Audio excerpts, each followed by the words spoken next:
কারো না কারো কিছুর একটা হাত থাকে দেখবেন। সেই কারণে আপনাকে সব সময় ধৈর্যের সাথে কাজ করতে হবে। আপনার কেউ হিংসা করলো, আপনি জানতে পারলেন, আপনি তার হিংসা করে তার ক্ষতি করবেন, এমনটা হবে না। আমার নবী আপনার নবীর উপরে কত যে হিংসা করেছে, আল্লাহ রাসূল ধৈর্যের সাথে কাজ করে পৃথিবীবাসীকে বুঝিয়ে দিয়েছেন, আমি রাসূলও যদি তাদের সঙ্গে হিংসা করতাম তাহলে এই ইসলাম মক্কার জমিনে এখানেই থেকে যেত, সারা বিশ্বময় ছড়াতো না। আল্লাহর নবী ইউসুফ আলাইহিস সালাম কুয়ার মধ্যে আছেন। আল্লাহ রাব্বুল আলামিন ডাক দিয়ে বলেন, জিবরাইল, আমার বন্ধু ইউসুফের জামা কাপড় সব খুলে নিয়েছে, বাচ্চা ছেলে উলঙ্গ অবস্থায় ফেলে দিয়েছে, তুমি যাও গিয়ে তার গলাতে একটা তাবিজ আকারে একটা জামা আছে, যে জামাটি আল্লাহ রাব্বুল আলামিন হিসাব মতো ইব্রাহিম পয়গম্বরকে নমরুদের আগুনে যখন তিনি পড়েন, সেই সময় জিবরাইল ফেরেশতাকে দিয়ে পাঠিয়ে দিয়েছিলেন জান্নাতি পোশাক। জিবরাইল আলাইহিস সালাম ইব্রাহিম পয়গম্বরকে পরিয়ে দিয়েছিলেন। নমরুদের আগুনে পড়লো ইব্রাহিম নবী, আল্লাহ পাক হুকুম দিয়ে দিলেন, কুলনা ইয়া নারু কুনি বারদাও ওয়া সালামান আলা ইব্রাহিম। আল্লাহর হুকুম চলে আসলো, অর্ডার চলে আসলো, আগুন শীতল হয়ে গেল। বাইরে থেকে মনে হচ্ছে আগুন জ্বলছে, কিন্তু ভিতরে সব ফুলের বাগান তৈরি হয়ে গিয়েছে। আল্লাহর পয়গম্বর ঘোরাঘুরি করছে, আর জান্নাতি পোশাক আপনার তার গায়ে আছে।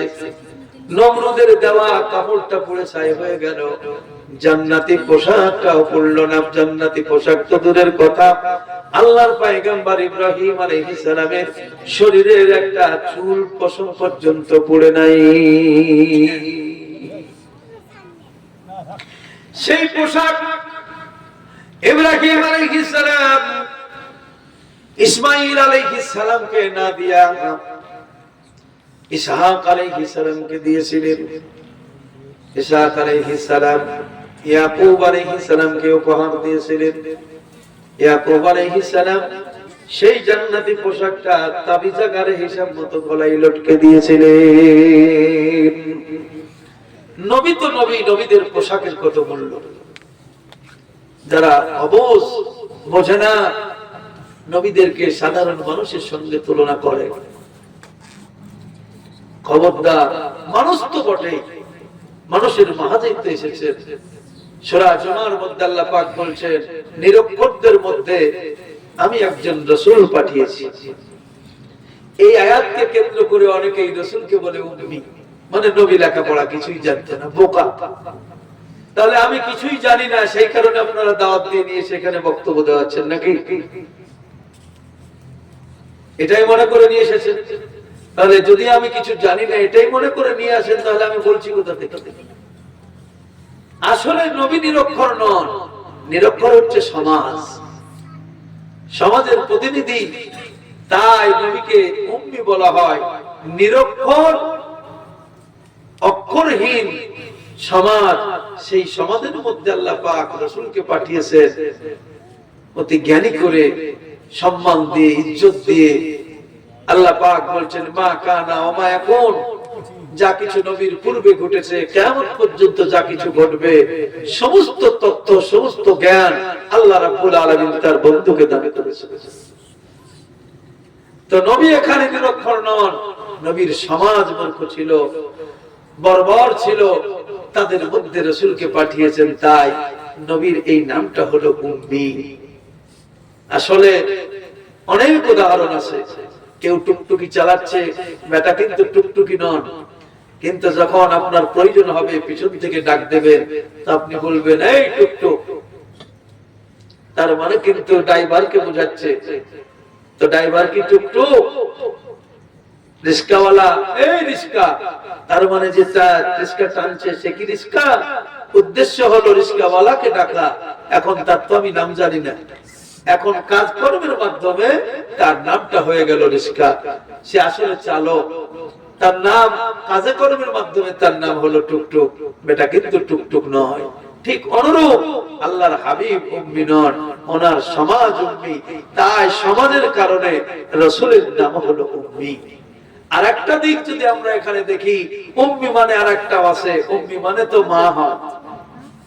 এমনও তো হতে পারে সমস্ত শিক্ষার যিনি মা, জননী, তিনি হচ্ছেন মুহাম্মাদুর রাসূলুল্লাহ সাল্লাল্লাহু আলাইহি সাল্লাম।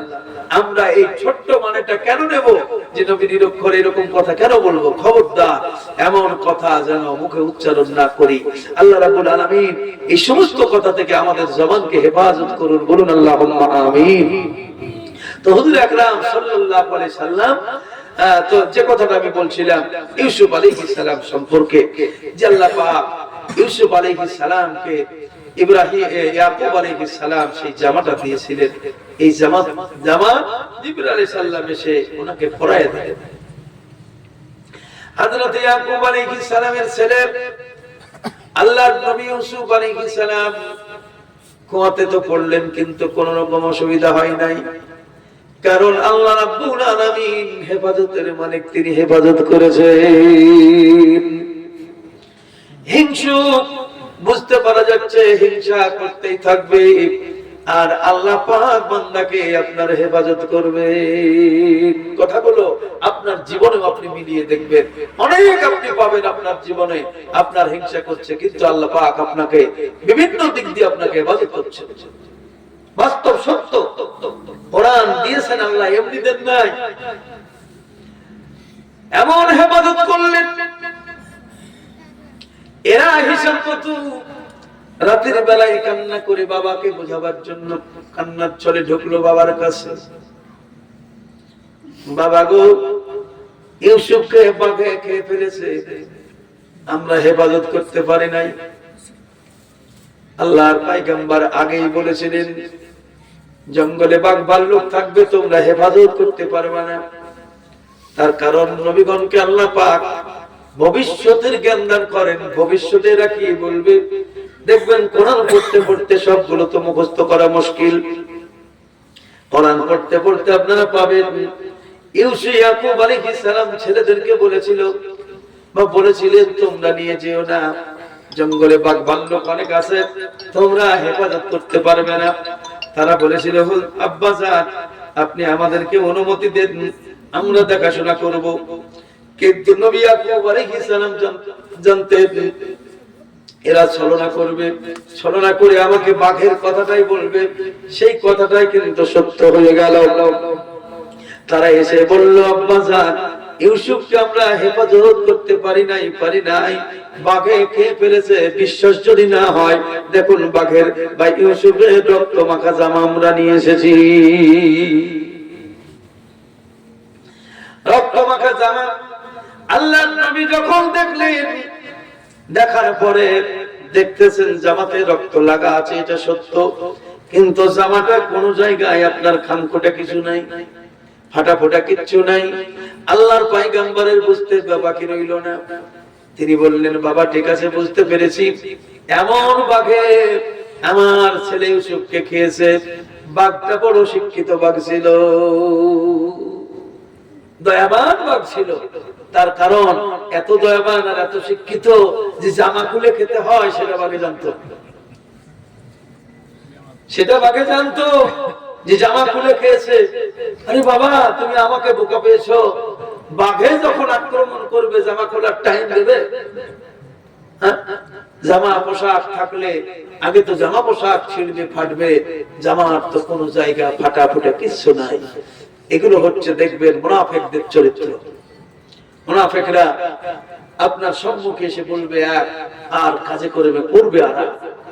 কোরআন পড়ুন আর কোরআনের জ্ঞান অর্জন করুন, জ্ঞান অর্জন করে নিজের জীবনটাকে সুন্দর করে সাজান। আমি বড় কথা হয়ে যাবে, আল্লাহর কসম করে বলতে পারি, ইমানদার মুমিন মুসলমানদের জন্য কোন জাহান্নাম আল্লাহ তৈরি করেন নাই যে এই দরওয়াজা দিয়ে ইমানদার জাহান্নামে যাবে, এই দরওয়াজা দিয়ে মুমিন জাহান্নামে যাবে। কোন জাহান্নাম না ইমানদারের জন্য।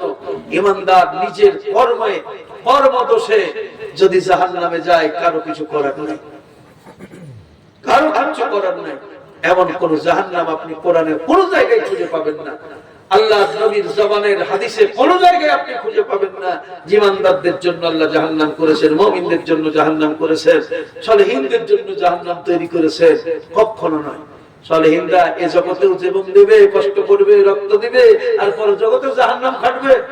তা কেমন করে হয়? কিছুক্ষণ আগে আপনারা শুনছিলেন ওরে মদিনার কথা, শুনলে হবে না, নসিহত আমাদের জন্য বড় নসিহত। যিনি বিবির মহব্বত ত্যাগ করে, সব থেকে জীবনের বড় আনন্দের সময় হচ্ছে যখন একজন নারী আর পুরুষের, যুবক যুবতীর যখন বিবাহের কথা হয়। এই বিবাহের সময় যে তার কি আনন্দ থাকে, এই আনন্দ ওজন করা বড় মুশকিল। সেই আনন্দ ত্যাগ করে আল্লাহর প্রিয় সাহাবী সব ছেড়ে দিয়ে যুদ্ধের ময়দানে শহীদ হচ্ছে, এটা অত সোজা কথা না।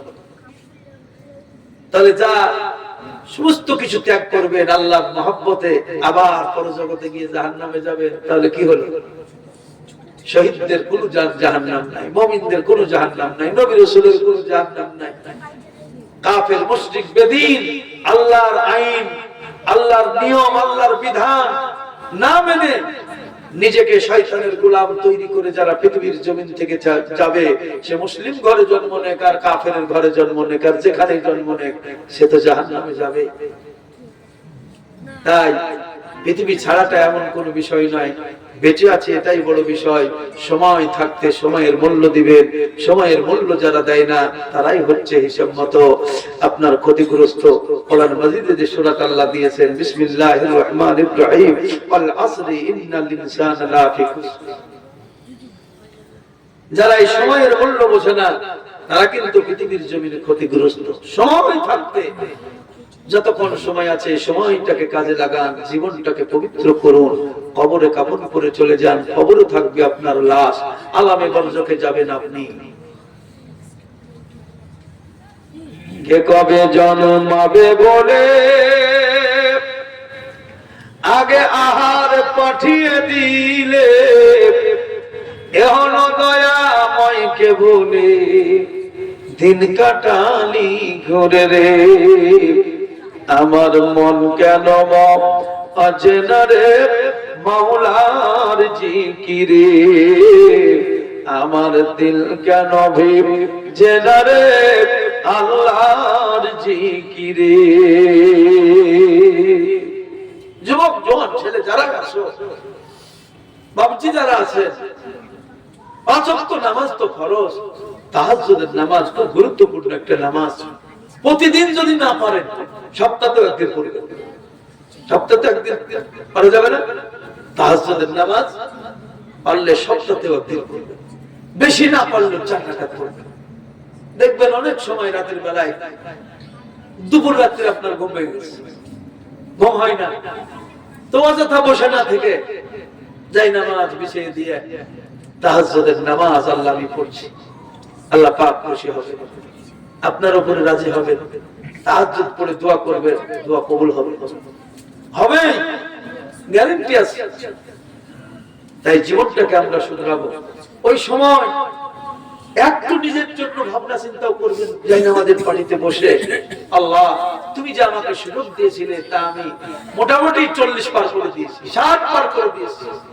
আল্লাহ এই 60 বছরের জীবনে আমার চলাফেরার মধ্যে, সাংসারিক জীবনের মধ্যে কোনো ভুল ত্রুটি যদি হয়, মাবুদ আমি তো তোমার গোলাম, আমি তো গোলামি করতে এসেছি, এই গোলামি করতে গিয়ে যদি আমার কোনো ভুল ত্রুটি হয়, মাবুদ তুমি আমারে ক্ষমা করে দাও। ক্ষমা যে চাই আল্লাহ পাক তার উপরে সন্তুষ্ট হন। ইউনূস আলাইহিস সালামের উপরে আল্লাহ নারাজ হয়ে গিয়েছিলেন। যখন নারাজ হয়ে গেলেন, ইউনূস আলাইহিস সালাম চলে গেলেন জানা কথা, আল্লাহ রাব্বুল আলামিন নারাজ ছিলেন। ইউনূস নবী যখন মাছের পেটে চলে গেলেন, তখন তিনি বলছেন লা ইলাহা ইল্লা আনতা সুবহানাকা ইন্নী কুনতু মিনাজ জালিমিন। সবাই মহব্বতে বলুন লা ইলাহা ইল্লা আনতা সুবহানাকা ইন্নী কুনতু মিনাজ জালিমিন। উনি বললেন আল্লাহ আমার তো আর কোনো উপায় নাই, তুমি ইলা ছাড়া আমার আর কোনো মাবুদ নাই। আমি যা অন্যায় করেছি, ভুল করেছি, ত্রুটি করেছি আল্লাহ, আমি তোমার আশ্রয় গ্রহণ করতেছি। তুমি যদি আমারে ক্ষমা না করো, আমার তো বিরাট বিপদ, আমি তো জালিমদের মধ্যে হয়ে যাব, আমি তো ধ্বংস হয়ে যাব। আল্লাহ রাব্বুল আলামিন তার মনের এই করুণা আর কথা আল্লাহ পাক শুনলেন। শোনার পরে শুধু ওনার কথা শুনলেন তা নয়, নবীজিকে আল্লাহ পাক বললেন, বন্ধু শোনো, আমি যেমন এই বিপদে ইউনূসকে কথা দিয়েছি, তাকে উদ্ধার করেছি, এবং আমি তোমাকে কথা দিচ্ছি ফাস্তাজাবনা লাহু ওয়া নাযাইনাহু মিনাল গাম্মি ওয়া কাযালিকা নুনজিল মুমিনিন। পরের আয়াতে আল্লাহ পাক বলছেন, বন্ধু গো, আমি কথা দিলাম তোমার উম্মতের মধ্যে এই বিপদে আপদে কষ্টে যখন বান্দা পড়বে, আমার কাছে আশ্রয় যখন গ্রহণ করবে, আমি কথা দিলাম তাদেরকে উদ্ধার করব আমি আল্লাহ। যুবক জওয়ান ছেলেরা যারা এখন বাচ্চা আছো, ছেলের মতো, বন্ধুর মতো, ভাইয়ের মতো, সবার কাছে আমার আবেদন, শিক্ষা অর্জন করো, নসিহত কাজে লাগাও। জগতে এসেছো, জগতের কাজকর্ম সব করা লাগবে, প্রয়োজন আছে। আল্লাহ পাক আমাদেরকে দান করেছেন এই পৃথিবী, ফেরেশতার কোনো কাজ নেই। ফেরেশতা নিয়ে কি করবে? আমাদের আগে তো ফেরেশতারা ছিলেন, জিনও ছিল, আমরা তো পরে এসেছি। তার কারণ বুঝতে পারা যাচ্ছে, ফেরেশতা দিয়ে যদি পৃথিবী আবাদ হতো, এই মানুষ তৈরি হতো না। জিন দিয়ে যদি আবাদ হতো, এই মানুষ তৈরি হতো না। আল্লাহ পাক অসংখ্য নিয়ামত তৈরি করেছেন, ফেরেশতারাও কাজে লাগায় নাই, জিনরাও কাজে লাগায় নাই। আল্লাহ পাক মানুষকে দিয়েছেন, তাই মানুষ পৃথিবীর জমিনে এসে ঘর বাড়ি, জমি জায়গা, রাস্তাঘাট, প্লেন, কত কিছু তৈরি করবে। এগুলো প্রয়োজন আছে, করো, ইনকাম করো, সব প্রয়োজন আছে, কিন্তু অন্যায় পথে নয়, নিজের আখিরাতকে নষ্ট করে নয়, নিজের জীবনকে নষ্ট করে নয়, নিজের পরিবারকে নষ্ট করে নয়। আল্লাহ পাক আমাদেরকে সুন্দর পন্থায় বরকত দান করেছেন। সুন্দর কাজের মধ্যে, ভালো কাজ, ভালো ভালো কাজের মধ্যে আল্লাহ পাক বরকত দান করেছেন। খারাপ কাজে আল্লাহ এক জান্নাত পরিমাণও বরকত নাই। সাময়িক ওটা দেখতে পাওয়া যায়, কিন্তু সেটা বাস্তবে হাকিকতে সত্য হয় না, সেটা মিথ্যা, আপনার সেটা ধরা পড়ে যায়। তাই মিথ্যা দিয়ে, অসৎ দিয়ে নিজের জীবন গড়বো না, আমরা জীবন গড়বো সুন্দর আমল দিয়ে, সুন্দর কাজ দিয়ে। আল্লাহ পাক সেই তৌফিক দান করে, বলুন আল্লাহুম্মা আমিন। হযরত ইউসুফ আলাইহিস সালাম, তেনাকে মনে করুন জানা কথা আপনাদেরকে, সেই কারণে সবগুলো বলছি না। ওনাকে উঠিয়ে দিয়ে চলে যাওয়া হলো। এদিকে ইয়াকুব আলাইহিস সালামের কাছে তার ছেলেরা এসে মিথ্যা হিসাব মতো কথা বললো। এখন ছেলে, ভালো মন্দ যাই হোক, ছেলে কি আর করবেন? উনি বললেন, ঠিক আছে বাবা, তোমরা আপন আপন যাও। ইয়াকুব আলাইহিস সালাম কিন্তু এবার টের পেলেন যে উনি নামাজরত অবস্থায়, হিসাব মতো আল্লাহর ধ্যানে থাকা অবস্থায় ইউসুফ পয়গম্বরের দিকে খেয়াল চলে গিয়েছিল। আল্লাহ রাব্বুল আলামিন ইয়াকুব নবীর উপরে এই পরীক্ষা আরম্ভ করে দিলেন। সব থেকে মহব্বতের ভালো জিনিসটাকে দূরে সরিয়ে দিলেন। ইয়াকুব আলাইহিস সালাম ইউসুফের মহব্বতে রাত দিন কান্না করতে লাগলেন, রাত দিন কান্না করতে লাগলেন। ইউসুফ আলাইহিস সালামের কোনো খোঁজ খবর পাওয়া গেল না। একদিন নয়, দুই দিন নয়, প্রায় 30 বছর ধরে আল্লাহর পয়গম্বর ইয়াকুব আলাইহিস সালাম কান্না করেছিলেন। আর জুলেখাকে ইউসুফ আলাইহিস সালাম বলেছিলেন, জুলেখা রে, পৃথিবীর জমিনে যদি তুমি আমাকে পেতে চাও, তোমার যৌবন থাকবে না, রূপ থাকবে না, সব তোমার হারিয়ে যাবে, তুমি নিজের সবকিছু ধ্বংস করে ফেলবা, তোমার সব নষ্ট হয়ে যাবে। আমাকে পাওয়া অত সোজা নয়, আমাকে পেতে হলে ধৈর্যের প্রতীক হয়ে দাঁড়িয়ে যেতে হবে। মা জুলেখা বলেছিলেন, আপনাকে পাওয়ার জন্য বা যুবকরে তোমারে পাওয়ার জন্য আমার রূপ যৌবন, আমার সবকিছু আমি হারাতে চাই, কিন্তু পৃথিবীর জমিনে তোমাকে আমি স্বামী রূপে দেখতে চাই। সব হারিয়ে দেওয়ার পরেও কি তোমাকে পাবো কি পাবো না এই কথা তুমি আমাকে বলো। আর আমাকে একটা ঠিকানা বলে দাও, এত বড় পৃথিবীতে আমি কোন জায়গায় তোমাকে খোঁজ পাবো, কোথায় তোমাকে আমি খুঁজবো, কোন ঠিকানায় আমি তোমাকে পাবো, এই ঠিকানাটা তুমি আমাকে বলে দাও, সেই ঠিকানায় গিয়ে আমি তোমার অপেক্ষা করব। আল্লাহর পয়গম্বর ইউসুফ আলাইহিস সালাম বলেছিলেন, মিশরের আব্দুল আজিজের দরওয়াজায় আমাকে পাবা, ওটাই হলো আমার ঠিকানা। ঘুম ভেঙে গিয়েছিল, নাম জানা হলো না। জুলেখা বললেন, বাবা গো, আমার মনের রাজকুমারকে ঠিকানা আমি যখন পেয়ে গেছি, মিশরের আব্দুল আজিজকে আমি বিবাহ করব। এইভাবে দেখা নাই, সাক্ষাৎ নাই। বিশ্ব সুন্দরী জুলেখাকে বিবাহ করার জন্য অনেকেই প্রস্তাব পাঠিয়েছেন, কিন্তু কারো ভাগ্যে জুটে নাই। জুলেখার তরফ থেকে আব্দুল আজিজের কাছে প্রস্তাব যাওয়া, সে আপনার সম্মতি দিয়ে দিল বলে আমি রাজি আছি। যাই হোক, বিবাহ সম্পন্ন হয়ে গেল। মা জুলেখা স্বামীর ঘরে পৌঁছে গেছে। যাবার পরে আজকে মনে মনে আনন্দ, যে আমার মনের আশা আজকে মিটে যাবে। তার কারণ স্বপ্নে যারে আমি দেখেছি আব্দুল আজিজের দরওয়াজার ঠিকানা দিয়েছে, অতএব এই মিশরের আব্দুল আজিজটাই হচ্ছে আমার স্বপ্নের সেই রাজকুমার। কিন্তু ঘরে যখন আব্দুল আজিজ পৌঁছালেন, যাওয়ার পরে দেখতেছে ব্যাপারটা কিন্তু উল্টো হয়ে গেল। মা জুলেখা নজর করে যখন তাকিয়ে দেখলেন, স্বপ্নের সেই বাদশার সঙ্গে, সেই রাজকুমারের সঙ্গে মনে করুন এর কোনোই মিল নাই। জুলেখা দেখলো ব্যাপারটা বড় অন্য হয়ে গেল। এখন কি করা যায়? এর কাছ থেকে আমাকে আমার জীবন, আমার দেহ রক্ষা করা যায় কেমন করে? কায়দা কৌশল অবলম্বন করা ভালো, চালাকি করা কিন্তু ভালো নয়। চালাকি করে মানুষ ঠকে, কায়দা কৌশল করলে দুজনেই আপনারা জিতে যায়। আল্লাহ পাক কোরআন মাজিদের মধ্যে সেই কারণে নবীকে বলেছিলেন, ওদো ইলা রাব্বিকা। আল্লাহ পাক বলেছেন, তুমি যখন তোমার রবের তরফে রাস্তায় তুমি তখন ডাকবে, ওদো ইলা রাব্বিকা ফিস। একটা খেয়াল আসছে না? উদু আল্লাহ পাক বলছেন, তুমি যখন ডাকবে আমার রাস্তায়, হিকমতে মাহমুদ আল্লাহ পাক বলছেন, হিকমতের সাথে তুমি তাদেরকে কথা বলবে, মিষ্টি মধুর বচন দিয়ে আমার বান্দাকে তুমি বোঝাবা, দেখবে তারা বুঝে যাবে। কায়দা কৌশল অবলম্বন করা এটা আল্লাহর ধর্ম, নবীর ধর্ম। আর চালাকি করে নিজে বেঁচে যাওয়া আর আরেকজনকে ঠকানো, এটা হচ্ছে শয়তানের কাজ। সেই কারণে আমরা কোন সময় কাউকে চালাকি করে ঠকাবার চেষ্টা করব না। জীবনটাকে পাক ও পবিত্র করব। নিজের একটু যদি আমাদের ক্ষতিও হয়, আমরা একটু মেনে নেওয়ার চেষ্টা করব। ঝগড়া ঝামেলা দিয়া বাবা জীবন তৈরি করে কোনো লাভ নাই। সবকিছু পরস্পর দেখেই দিতে হবে। আপনার আমার দাদু মনে করুন ছেলের জন্য করেছিল, আপনার আমার বাপ আপনার আমার জন্য করেছে, আপনি আপনার ছেলেদের জন্য করবেন। পরস্পর সবাই করবে, করতেই থাকবে, কিন্তু কেউ চিরদিন থাকবে না। সবটাই একের পর এক ছেড়ে দিয়ে চলে যেতে হবে। কারণ হলো আল্লাহ পাক বলছেন, লিল্লাহি মা ফিস সামাওয়াতি ওয়া মা ফিল আরদ।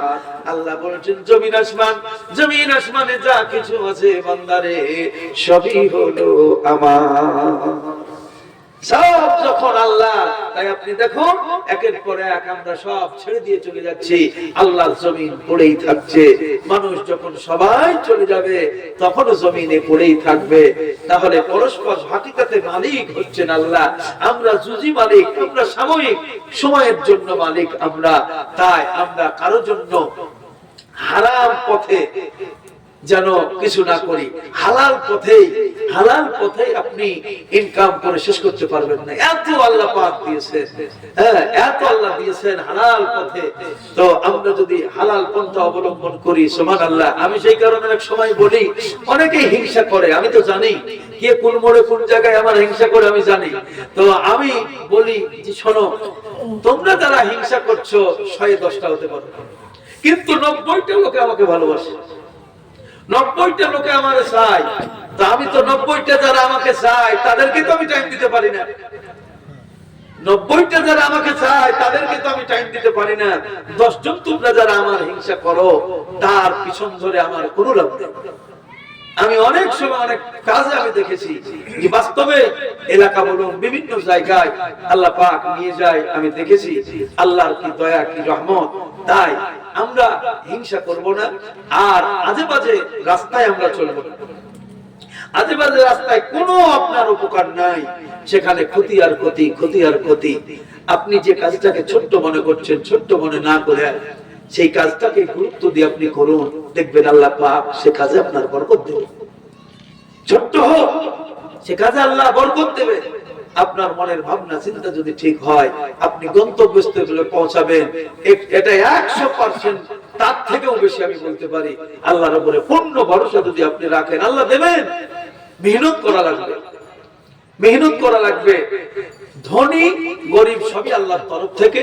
তো ধনী গরিব মানুষ হিসাব মতো কর্মের বিনিময়ে হয়। সুখ শান্তি দুঃখ কষ্ট এগুলো কিন্তু কর্মের বিনিময় নয়, এগুলো হচ্ছে ভাগ্যের ব্যাপার। তার কারণ আপনি উদাহরণ দিলে বুঝতে পারবেন। দেখবেন একজনের রাজমহল আছে, রাজপ্রাসাদ আছে, কিন্তু রাজপ্রাসাদে শান্তি নাই। টাকার অভাব নাই, পয়সার অভাব নাই, খাদ্যের অভাব নাই, জনগণের অভাব নাই, ঘর বাড়ির অভাব নাই, কোনো কিছুর অভাব নাই, কিন্তু এমন একটা অশান্তি আছে যার কারণে রাতের ঘুম নাই, যার কারণে রাতের ঘুম নাই। খেয়ে শান্তি নাই, উঠে শান্তি নাই, বসে শান্তি নাই। তাহলে এই শান্তিটা কিন্তু অট্টালিকা থাকলেও সেখানে হবে না। আবার একজনের দেখবেন ঘর নাই, বাড়ি নাই, জমি নাই, জায়গা নাই, টাকা নাই, পয়সা নাই, মনে করুন সড়ক সাপ গাছের তলাতে আছে। লোকটার তেমন বিছানাও নাই, তেমন খাবারও নাই, যাই একটু নুন শাক যাই পেয়েছে খেয়েছে। ছেলে মেয়ে নিয়ে আপনার বড় আরামে শান্তিতে রয়েছে। ওকে আপনি জিজ্ঞাসা করুন কেমন আছে, বলে শান্তি, বলে হ্যাঁ ঠিক আছে। ঘর বাড়ি না থাকতে পারে, টাকা পয়সা না থাকতে পারে, কিন্তু শান্তি আছে পরিবারের মধ্যে। তাহলে যে পরিবারের মধ্যে টাকা পয়সা আছে, ঘর বাড়ি আছে, শান্তি নাই, সেটা হিসাব মতো দোজখ। আর যেখানে শান্তি বিরাজ করছে সেটাই হলো জান্নাত।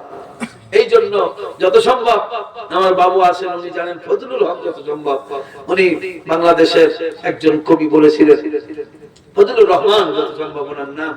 কোথায় স্বর্গ কোথায় নরক, কে বলে তা বহুদূর, মানুষেরই মাঝে স্বর্গ নরক, মানুষেতে সুরাসুর। রিপুর তাড়নায় মদের বিবেক যখন পাই গলয়, আত্মগ্লানির নরক অনলে তখনই পুরিতে হয়। প্রীতি প্রেমের পূর্ণ বাঁধনে মিলি যাবে পরস্পরে, স্বর্গ আসিয়া দাঁড়ায় তখন আমাদের এই কুলো ঘরে। তো সেই কারণে বলবো, জীবন আল্লাহ পাক আমাদেরকে দান করেছেন, এটা আল্লাহর নিয়ামত। এই দেহটা আমরা পেয়েছি, এই দেহটার উপরে অত্যাচার করিও না। যুবক জোয়ান ছেলেদেরকে বিশেষ করে বলবো, গাড়ি ঘোড়া দরকার, কিন্তু রাস্তাঘাটে কিভাবে চলতে হবে, চলার নিয়ম যদি অতিক্রম করো, চলার নিয়ম অতিক্রম করলেই বিপদ। চলতে হবে, বাবা গাড়ি দিয়েছে, শ্বশুর দিয়েছে, কেউ দিয়েছে, আলহামদুলিল্লাহ খুব ভালো, চালাও। বহরমপুর যাওয়ার জন্য একটা গাড়ির প্রয়োজন, কোথাও যাওয়ার জন্য একটা, বর্তমান যুগে একটা অন্য কিছু থাকার না থাক, একটা গাড়ি, একটা মোবাইল, এগুলো আমাদের দরকার। কি গো, এছাড়া চলে যাবে? চলতে পারবো না। এগুলো দরকার, প্রয়োজন, আপদে বিপদে কাজে লাগবে, কিন্তু সেটাকে অপব্যবহার যেন না হয়। এগুলো আমাদেরকে খুব সতর্কর সাথে কাজ করতে হবে। দুটো বন্ধু বান্ধব আছে, তার মানে তোমাকে দেখাতে হবে, গাড়ি চালানো দেখানো এটা মূর্খের কাজ। যে কি দেখাচ্ছ, এখন এক বলতে হাজারো গাড়ি, আমাদের এক বলতে হাজারো মোবাইল, তো এটা দেখানোর বিষয় না, এটা ব্যবহারের বিষয়। তোমার আমার কাজে কর্মের জন্য সেইভাবে আমাদেরকে বুদ্ধি কায়দা কৌশল নিয়ে চলতে হবে।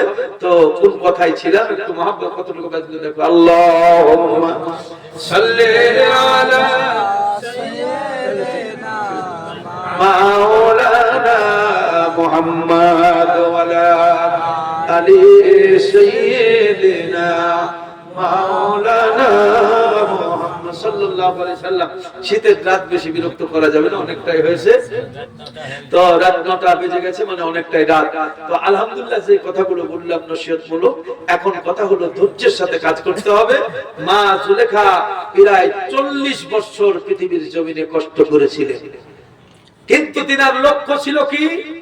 ইউসুফ তাহলে এই যে 40 বছর কান্না করার পরে আল্লাহ পাক এই কিসসায় বুঝিয়ে দিয়েছেন, যদি তোমার মনের মধ্যে সেই আশা আকাঙ্ক্ষা থাকে সব, তাহলে অবশ্যই সেই জায়গায় আমি পৌঁছে দিব। তোমার জুলেখা কোন একদিন ইউসুফ নবীকে দেখে ওনাকে চিনতে পারা যাচ্ছে না, তো এমন ব্যাপার হয়ে গেছে, সব হারিয়ে রাস্তার ভিখারি। তো ইউসুফ আলাইহিস সালাম ঘোড়ার উপরে সওয়ার হয়ে যাচ্ছেন কোথাও, রাজকুমার জুলেখা দেখেছে, বহুত দিন পর দেখা, ছুটে এসে ঘোড়ার লাগাম ধরে দাঁড়িয়ে গেছে। ইউসুফ পয়গম্বর চিনতে পারেন না, কে তুমি? জুলেখা বলল, আমারে চিনতে পারেন না? আমি আপনার সেই জুলেখা, যার জন্য আজকে আমি রাস্তার ভিখারি। আমার রূপ যৌবন জমি জায়গা যা আছে সব তো ছেড়ে দিয়ে রাস্তার ভিখারি। ইউসুফ আলাইহিস সালামের তখন মনে একটা মহব্বত জেগে ওঠে। তাকে রাস্তা থেকে কুড়িয়ে নিয়ে গিয়ে রাজমহলে হুকুম দেওয়া হলো। তারপরে এদিকে ইয়াকুব আলাইহিস সালাম 30 বছর ধরে কাঁদছেন। ওনার জামা ইউসুফ আলাইহিস সালাম বলেছিলেন ভাইদেরকে, আমার এই জামাটা তোমার বাবাকে দিবা, এই জামাটা তোমার বাবাকে দিবা, তাহলেই টের পাবে যে আমি কে। তাহলে সুবহানাল্লাহ, নিজের ছেলের জামা, ইউসুফ নবীর জামা, আর উনি বললেন এই জামা চোখে বুলিয়ে দিতে বলবেন। ওরা বলেছিল আমার বাবা ইয়াকুব চোখে অন্ধ হয়ে গেছে, চোখে তেমন আর দেখতে পাই না। কেন দেখতে পাই না ইয়াকুব আলাইহিস সালাম জানেন। তাই জামা নিয়ে এসে যখন ছেলেরা দিল, চোখে বোলাবে কি, জামা থেকে এমন এক খুশবুতে বলে দিল ইউসুফ আলাইহিস সালাম জীবিত আছে। জামা খবর দিয়ে দিল যে ইউসুফ জীবিত আছে। ইয়াকুব আলাইহিস সালাম বললেন, বাবুরা এই জামা তো ইউসুফের জামা। যেমনই চুমা দিয়ে চোখে লাগিয়ে নিলেন, সঙ্গে সঙ্গে চোখে নূর চলে আসলো, দেখতে পেলেন। ইউসুফ আলাইহিস সালাম পাঠিয়ে দিয়েছিলেন ওনাদেরকে নেওয়ার জন্য। যাই হোক, কিছু সময় বা কয়েকদিন পর বাপ এবং ছেলেরা সপরিবারে সবাই কেনান দেশ থেকে মিশরে পৌঁছালেন। এবার জুলেখাও ঘরে পৌঁছালো। বাপ বেটার সঙ্গে বহুত দিন পর পরিচিতি হলো। ইউসুফ আলাইহিস সালাম বাবা ফিরে পেলেন, ইয়াকুব আলাইহিস সালাম ছেলে ফিরে পেলেন। অনেক কথা আলোচনা যা ছিল, ইউসুফ আলাইহিস সালাম জীবনের ইতিহাসগুলো আব্বাকে বললেন। তারপরে তখন ওই জুলেখার কথাটা আসলো যে এই জুলেখা এই কাণ্ড। ইয়াকুব আলাইহিস সালাম তখন বললেন, শোনো, এই জুলেখাটাকে আমি আমার বৌমা হিসাবে আমি গ্রহণ করে নিয়েছি, তোমাকেও একে বিবি হিসাবে গ্রহণ করা লাগবে। তিনি বললেন, আমি হলাম নবী, আর ও তো একজন মুশরিকা, ও তো মূর্তির পূজা করে।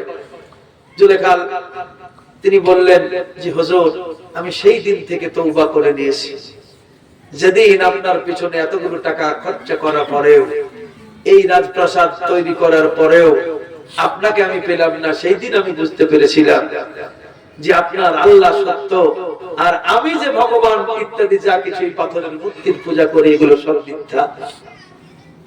আমি এত কায়দা কৌশল করার পরেও আমি নিজেকে সাব্যস্ত করতে পারিনি। হয়তো আমি আপনাকে কায়দা করে জেলখানায় রেখেছিলাম বটে, কিন্তু দোষিত ছিলাম আমি। সমস্ত কিছু কবুল করলেন, সেই দিন থেকে তওবা করেছি। ইয়াকুব আলাইহিস সালাম মাথায় পাগড়ি ছিল, পাগড়ি মোবারকটা খুললেন। আমি কিতাবের মধ্যে যেটা পড়তে পেয়েছি সেটা আপনাদেরকে বলছি। ইউসুফ আলাইহিস সালামের সম্মুখে পাগড়িটা ধরলেন, পর্দা, আর পর্দার মধ্যে ভেসে আসলো জান্নাত। যেমন এখন এই মোবাইল ইত্যাদির মাধ্যমে দেখবেন পর্দাতে আলাদা দেখানো হয়, এক জায়গায় বক্তব্য হচ্ছে আর এক জায়গায় দেখছে। তো ইয়াকুব আলাইহিস সালাম সেই পাগড়ি মোবারকে ভেসে আসলো বিশাল এক বাগান, বিশাল এক জান্নাত। ইয়াকুব আলাইহিস সালাম বললেন, বাবা ইউসুফ যা দেখতেছো একটু আমাকে বর্ণনা দিবা। ইউসুফ আলাইহিস সালাম দেখছেন সুন্দর এক বাগান, সেই বাগানের মধ্যে আব্দুল আজিজ বড় আনন্দে আপনার হুরগেলেমান নিয়ে আপনার ঘোরাঘুরি করতেছে। অপরূপ সুন্দরী বাচ্চা অনেক কিছু নিয়ে আব্দুল আজিজ মিশরের মন্ত্রী সেই জান্নাতের মধ্যে ঘোরাঘুরি করে। ইউসুফ আলাইহিস সালাম বলছেন, আব্বা দেখছি এইরকম। তিনি বললেন, ওই আব্দুল আজিজের মধ্যে এই জুলেখাকে কি দেখতে পাওয়া যাচ্ছে? অতগুলো নারীর মধ্যে, যুবতীর মধ্যে জুলেখাটা কি আছে? বলে নাই। আরো দেখো, তুমি অনেক কিছু দেখতে পাবা। ইউসুফ আলাইহিস সালাম দেখতে আছেন, দেখতে দেখতে দেখছেন, উনি নিজেকেই দেখতেছেন জান্নাতের মধ্যে, আর দেখতেছেন ওনার সঙ্গিনী হিসাবে এই জুলেখা তার সঙ্গে ঘোরাঘুরি করতেছে। ইউসুফ আলাইহিস সালাম বললেন, আব্বা এখন আমি যা দেখতেছি তা আমাকেই দেখতেছি জান্নাতের মধ্যে, আর আমার সঙ্গিনী হিসাবে এই জুলেখাই আমার পাশে রয়েছে। উনি পাগড়ি গুটিয়ে নিলেন, নেওয়ার পরে বললেন, আব্বা পৃথিবীর জমিনে জুলেখা তোমাকে পাওয়ার জন্য বড় কষ্ট করেছে, তুমি তাকে রোহানি জগতে স্বপ্ন দিয়া যা বলেছিলে সেই মোতাবেক তোমাকে পাওয়ার জন্য সে কষ্ট করেছে। আব্দুল আজিজ তা আসলে তার স্বামী নয়, হাকিকতে স্বামী হলে তুমি। আল্লাহ রাব্বুল আলামিন আব্দুল আজিজের ঘরে জুলেখাকে আমানত হিসাবে রেখেছিলে। আমানতের খেয়ানত করা যাবে না। বিটি হিসাব মতো যার ঘরে আছে, এটা কারো আমানত। খুব সতর্কতার সাথে আমাদেরকে বিটি বেটা এ দুটো পালন করতে হবে। আজে বাজে কুকাম করে যেন তাদের চরিত্র নষ্ট হয়ে না যায়, সেই দিকে আমাদেরকে খুব গুরুত্ব দিতে হবে। ছেলে মেয়ের খুব গুরুত্ব দেবেন। আর ছেলে মেয়ে, যুবক জোয়ান সবাইকে আমি বলবো, কামনা বাসনার পাল্লায় পড়ে নিজের চরিত্রকেও নষ্ট করবা না। এই চরিত্রকে হেফাজত করো। সুন্দর চরিত্রের বিনিময়ে তুমি জান্নাত পাবাই, এটা 100% গ্যারান্টি আল্লাহ রাসূল বলেছেন। যার সুন্দর চরিত্র, যাই হোক শেষ পর্যন্ত ইয়াকুব আলাইহিস সালাম জুলেখার সঙ্গে আপনার ইউসুফ পয়গম্বরের